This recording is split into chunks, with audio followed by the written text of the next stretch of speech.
it is a very prominent motif in Paleolithic art, the wounded man, when the figure is stricken by darts, arrows, and the other is the therianthropic chimera figure, half animal, half man.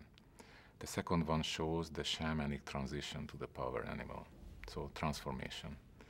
And I like to put this together, you know, the wounded man, perturbation, Jesus suffering on the cross is called perturbation, and this therianthropic figure is transformation. And I used to refer, this is a 30,000 years old message from cave art. You know, there is no transformation without perturbation. And about the moral aspect of ayahuasca, so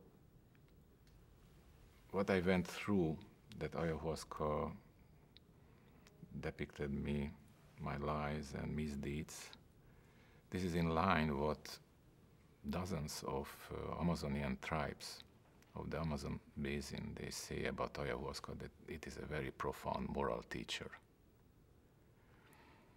If we turn to a very simplistic Freudian model, you know, the id, ego, and the superego, what's happening under ayahuasca, it is not the id which is released from the oppression of the ego, it is the superego. And it, again, is contrary to Western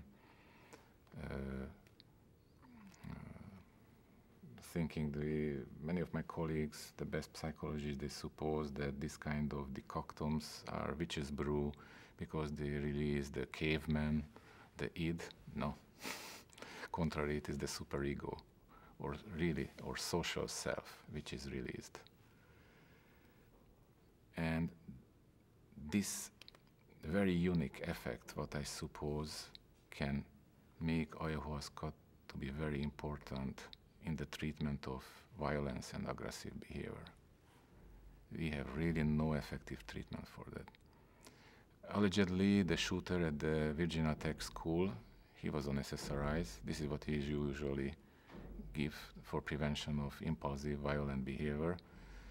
Most of the time work, but the way SSRIs work, it's slow, it may take weeks, and based on the very complex role of serotonin in aggression, depending on what level within the brain the serotonin is affected, there are rare outcomes when the effect is on the opposite.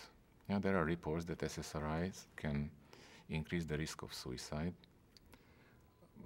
but as a practicing psychiatrist, I have to tell you this is not contraindication against their use. From internal medicine, we know anti-arrhythmic agents can cause arrhythmia, so just one must be very careful and aware the way using it. So SSRIs really, anticonvulsants, not really effective in treatment. But imagine if we would use ayahuasca in a detention center once a week, perhaps even more.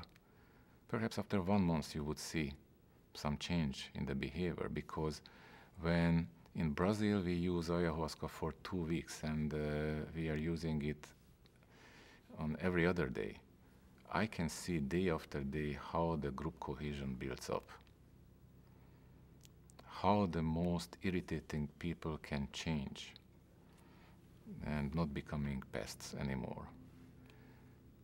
And we know from the work of Dobkin de Rios that ayahuasca is very important in redemption, and many instances when the tribal healer feels that a tension is building up within the tribe, or if we are speaking about the mestizo culture within the village, he calls an ayahuasca session together, because they know that social crisis can be helped with the help of ayahuasca ceremonials.